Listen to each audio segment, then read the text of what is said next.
Hey everybody, it's Josh with Clearpath, where our goal is to help normal-sized churches create communications that look good, work better, and reach more. Today we're going to be talking about how to use Slack with your church leadership team. Just to give you a quick review, Slack is a really great tool that has free and paid options, but most churches can use it for free, that really help you stay in great communication and collaboration with your church team. It allows you to bypass texting and emails as the primary way that you talk with your team and do different kinds of projects. In fact, every time that we start a new partnership with a church, we actually create a new Slack team for them so that our team can collaborate well with their team and that all of the conversations and the work that we do belong and are housed in one place. But some churches have had a hard time on their own to create a Slack team and to get their leaders to buy into it and use it and to understand the value of keeping their leaders in constant communication and collaboration with the work they're doing. So in this tutorial, I'm going to show you Slack, give you some tips and ideas of how to use it with your church more efficiently, and some ways to help make it stick so that you don't just introduce it and then of course people don't use it and it's no good to anybody. So that's what we're going to be talking about today. But before we dive in, if you have not had a chance to subscribe to our YouTube channel yet, I just want to invite you to do that so that you're the first to receive any new tutorials that we drop. All right, let's dive in.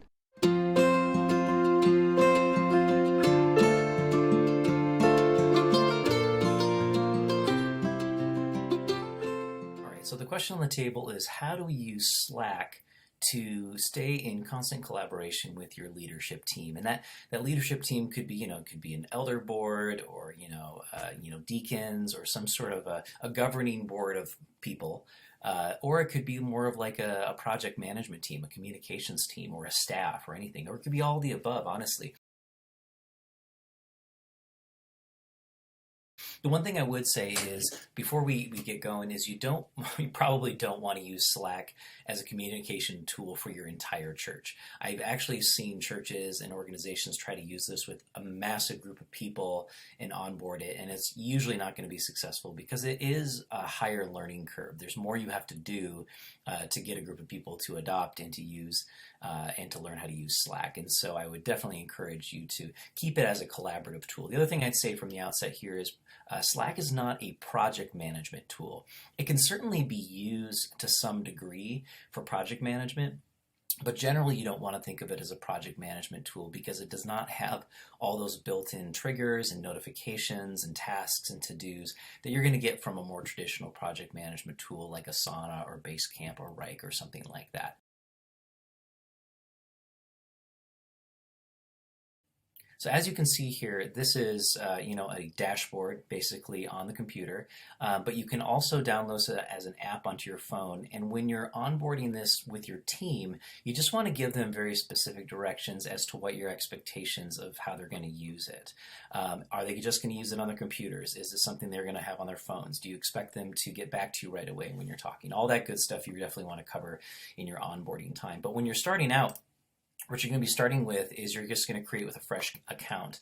And when you already have an account, they're going to recognize that on your dashboard, and you're going to open up their web browser and you're going to create a new workspace. If you are not creating a new one, and this is actually your first one, then the dashboard will look different and it'll say, try for free. Now, when you open a Slack account, it's opening something for free, and there are paid tiers for it.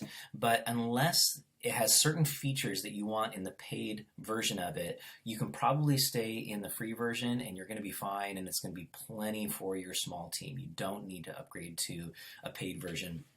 I haven't run into a situation yet with a church where a paid version was something they absolutely had to do without making a couple small minor adjustments to how they were uploading data and things like that. But you're going to go ahead and create a new workspace.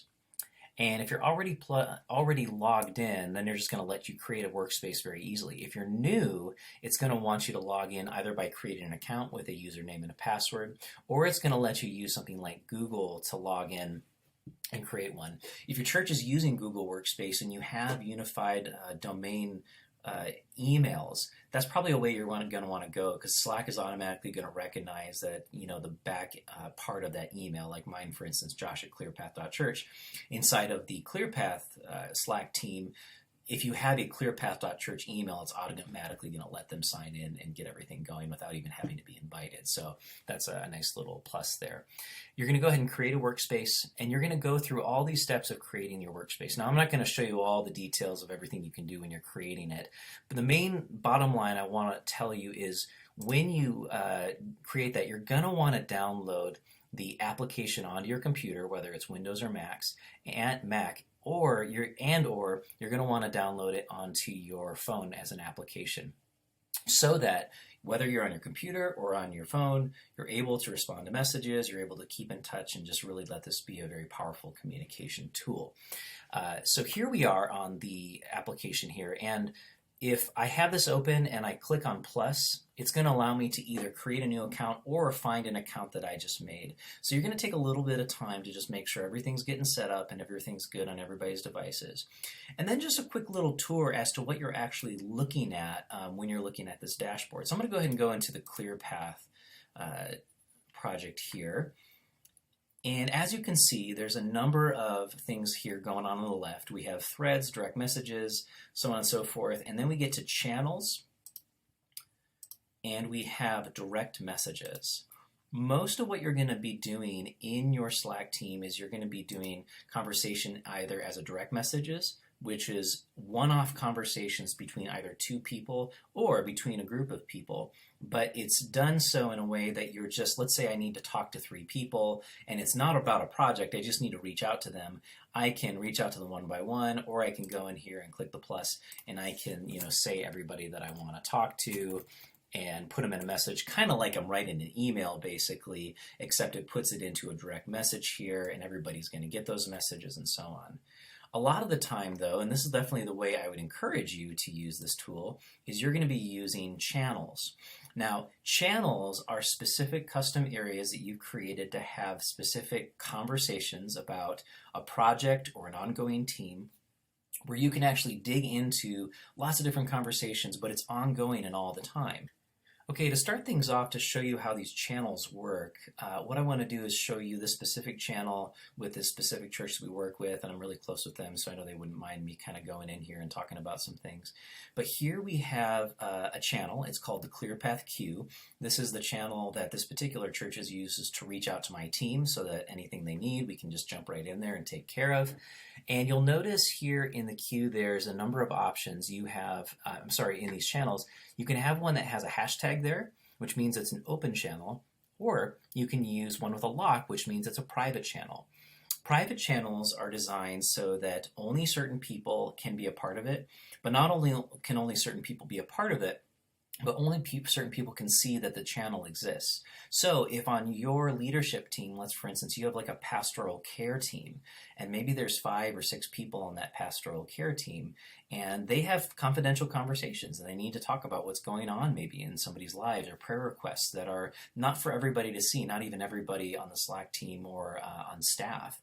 They would create a prayer team channel and make it private, and invite only those 4 or 5 people onto that team. Now, whenever there's a conversation that happens and unfurls in this particular channel, everybody on that team is going to get a push notification letting them know that there's a new message. They're going to be able to have conversations, and they're going to be able to do threads and reply, drop images, drop links, anything they need to do here. But nobody else on the team is going to know about this channel even existing because it's a private channel. The difference between that and an open channel is just whenever there's any open channel, anybody in the team can see it and join that channel and be a part of those conversations. So it's much more exposed, much more open, but there's sometimes that you want channels like that because maybe you want everybody to be able to see everything, or you start a channel that you want anybody to be a part of who wants to be a part of it. So you can do anything you want there. My encouragement is usually to create mostly private channels, and the reason is, there's a couple of reasons. One is for the privacy reason, but the reason is you don't want to overload everybody on your team with constant chatter and conversation that doesn't apply to them. And so if you are having everybody pick up their phone every time anybody says anything, then people are going to get kind of tired of it and frustrated with this as a tool for communication in the church. So creating those private channels, I think, is incredibly important. Now, I want to talk a little bit about how to onboard this tool into your church. So let's say you have a staff, you have a team of elders, and maybe you have a handful of volunteers, all of whom you want to be able to use this tool and to be a part of it. So the wrong way to go about this is to just write a long email and start inviting people to Slack and saying, hey, everybody, we got a great new tool. We want you to use this. It's going to be fun. Here's how you use it. And go ahead and download it. And we're going to start using it next week.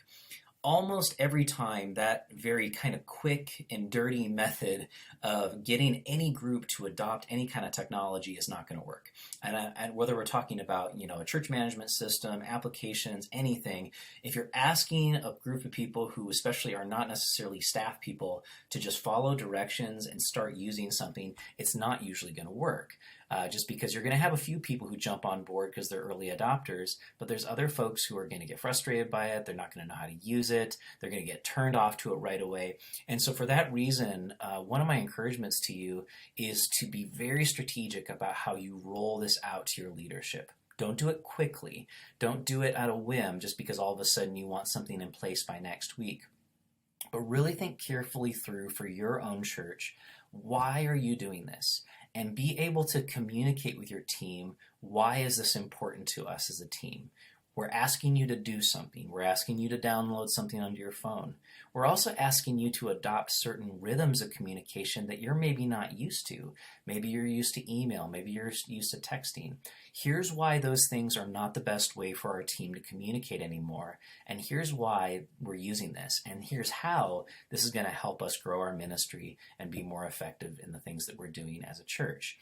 These why, reasons, and hows, all those kinds of things are incredibly important for helping them understand and to eventually adopt this as a tool that they're going to use.